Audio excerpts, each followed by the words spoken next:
Hello, I thought I'd make a quick vlog, and I'm all blanketed up, not because it's cold in here. Well, it's nice in here, so I can put a blanket on. But I'm all blanketed up because I have a tank top on, and I shouldn't show you. So, it covers everything, it's got wide straps, all that. But it's more like I just put it on to sleep, so. Anyway, uh, so Father Mike and Father John and, well, a few other priests and I spent about 2 hours, I think, in prayer, and it made me feel so happy. I was so happy. And, I'm glad. I'm glad. And now I can turn to them when I'm in need and pray with them.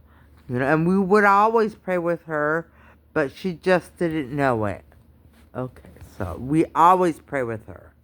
Okay. Anyway, we, on the 17th, it was the 16th, 6-month anniversary of my mother's death. And 6-month anniversary. And it made me sad. I really, my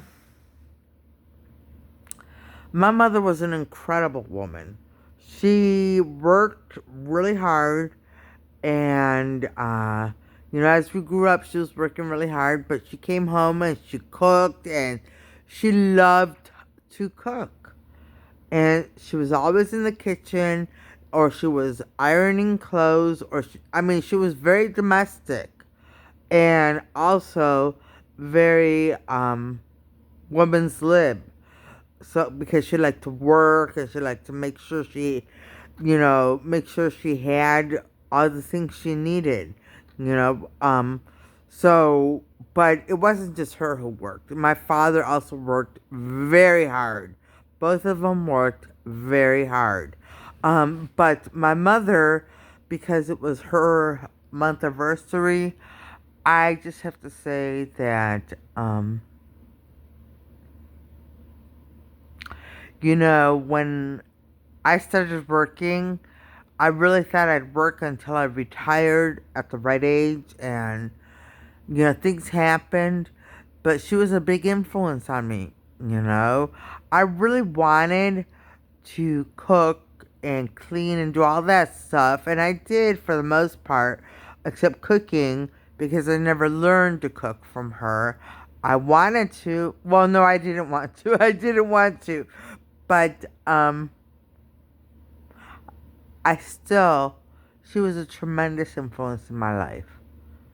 And she, you know, having her as a mother and growing up with my parents, and being kids with them it's just, I don't know, it was such a gift. It was such a gift. And then also moving away from my mother, just saying about myself that, one of the main reasons that I am not upset about being 57, I'm a little upset about turning 58, but I'll get over it.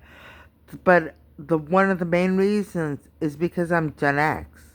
And love I loved growing up in the 70s and 80s. And, mainly the 80s because, well, part of my childhood that I could go out and do things was the 70s and then the 80s. I loved it. I loved it. There was so much freedom. There was so much freedom. Kids were free. But we often got ourselves into trouble, but we had to figure out how to fix things, because there was no one who was going to come and help because cell phones weren't around. So, we were out all day during the summer just playing and, exploring the neighborhoods and stuff, I don't know. It was nice. It was really nice. And to be a young adult in the 90s was really, really nice. It was really, really nice, you know? And I remember I used to want to only hang out with people who remember the 6 Degrees of Kevin Bacon game. I don't anymore, but because I haven't found too many people who, well, I don't hang out with anyone, so I wouldn't know if anyone knew the game anyway. But it was nice. It was nice. You know, my parents created an environment where we could do our own thing, and but they also took us to lots of parties, and we were around children at home, and when they went to their card parties, there were tons of children there too. So it was nice. It was nice. I was surrounded by kids, and we were all just, doing our own thing. So, it was nice. Anyway, but back to my mother. My mother, tried so hard to make us really, really proud to be Mexican, and I really am proud of it. I am proud to be Mexican, of Mexican heritage, I should say. I'm American, but of Mexican heritage. And, you know, uh, we did all the little things that she wanted us to do. Like, we were in a dance group as kids, a folkloric dance group, and we would go to dance rehearsal, and then, you know, all the time we were always rehearsing, and then we would go and perform, and I, I didn't mind it so much when I was little, but as I got older, I didn't want to do it. So we all stopped doing it around the time we turned teenagers. So, but it was nice. It was nice. It's a nice memory. It's a nice memory. Anyway, but enough about my mother. I just wanted to say that she was an incredible mother and an incredible woman. You know, people attacked her and went after her, but she was nice about it. She was very not as nice as I'm not as nice about it as she was, because I complain about it all the time. But she was very, very nice about it. Anyway, what else? What else? So, Father Mike is not. I can't give details. Sorry, I can't give any information. Sorry, or else I would have shared it with you. But what else? My my sister and I are gonna hang out sometime this week, and I can't wait to see the dogs again. I can't wait to see them. I love them so much. And that's all I can say, except that I love them so much. And I was watching YouTube videos, and I was scrolling, and I came across something, the psychology of people who prefer dogs, and it was all about how you know you live your life, and so many people have so many requirements to be like either your friend or a loved one or a spouse, whatever, and you're always trying to meet their expectations. But with dogs, you don't have to. You don't. They love you no matter what. They don't care if you've aged and or you're older or younger or what. They just love you. They just love you. And I love dogs. I really do. My biggest goal in life is to get a dog. And I don't know what kind of dog, because I love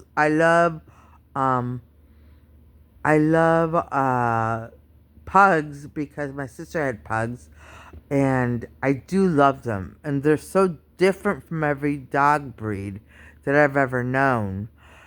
But, and I don't know how sad I would be to get another Scotty, because I remember, and I said it on this vlog, I saw, I, there was a man walking his Scotty, and, he said, come on and pet it, and I couldn't even pet the dog because I was so sad. It made me so sad just to look at Scotty and be like in its presence. It made me so sad. So I don't know if I'll ever be able to get another Scotty again, and we will work with her on that. We will work with her. Yeah. A Chihuahua, I could probably get another Chihuahua, just one that doesn't look like Delilah. I can't. Um but yeah, so I'm looking forward to seeing the dogs, and as I said, my biggest goal in life right now is to get a dog, a little doggy. Probably a pug, to make sure it gets along with Linda's pugs. So probably a pug. But enough about that, because I'm not allowed to go into details or anything like that. So I'll just leave that there. A little bit more about Generation X. I've seen online that it's starting to be more popular to talk about Generation X, and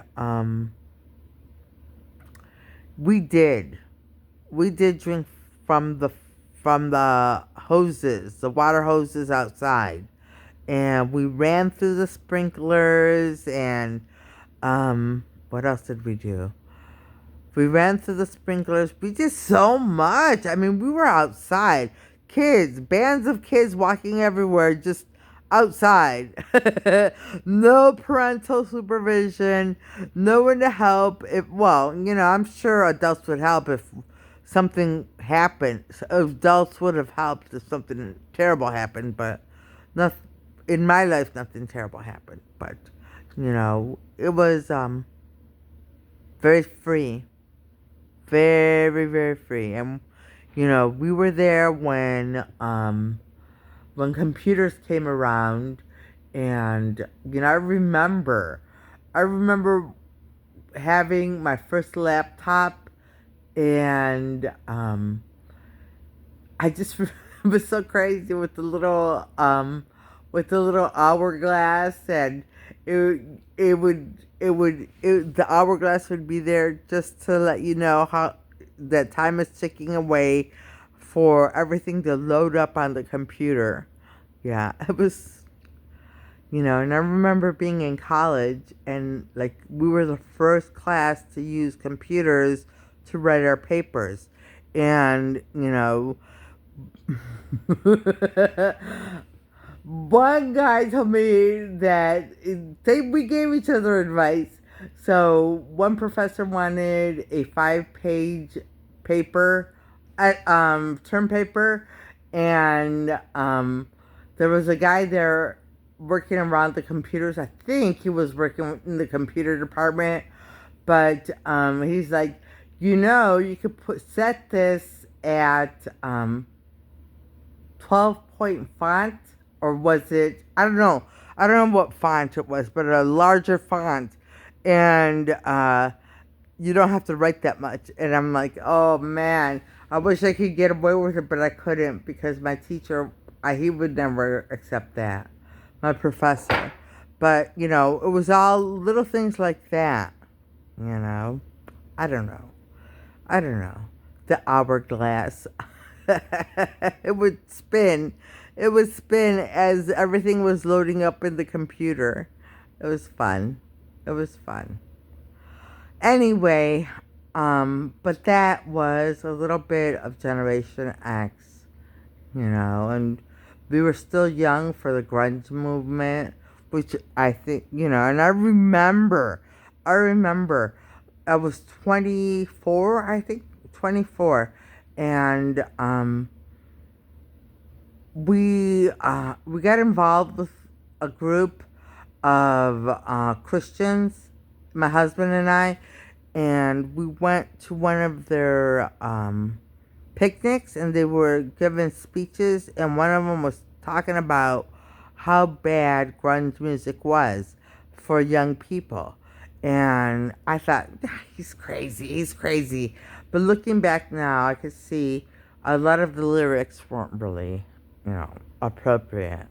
But then most of the lyrics for most of the songs during my lifetime weren't appropriate.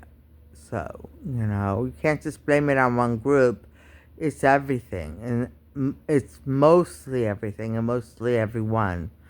So, anyway, but those are little things, Those are little things. I remember going to see Smashing Pumpkins and Bono, U2, and In Excess, and I think that's it. I went to a few concerts, but not too many. It wasn't my thing, But people invited me, and so I would go. Um, they were fun. They were fun. Anyway, on that note, and I'm just like blathering on about anything now, On that note, I'm going to end this vlog, and I'm going to say I hope everybody watching has a great evening tonight and a great day tomorrow, and things go your way. All right, bye.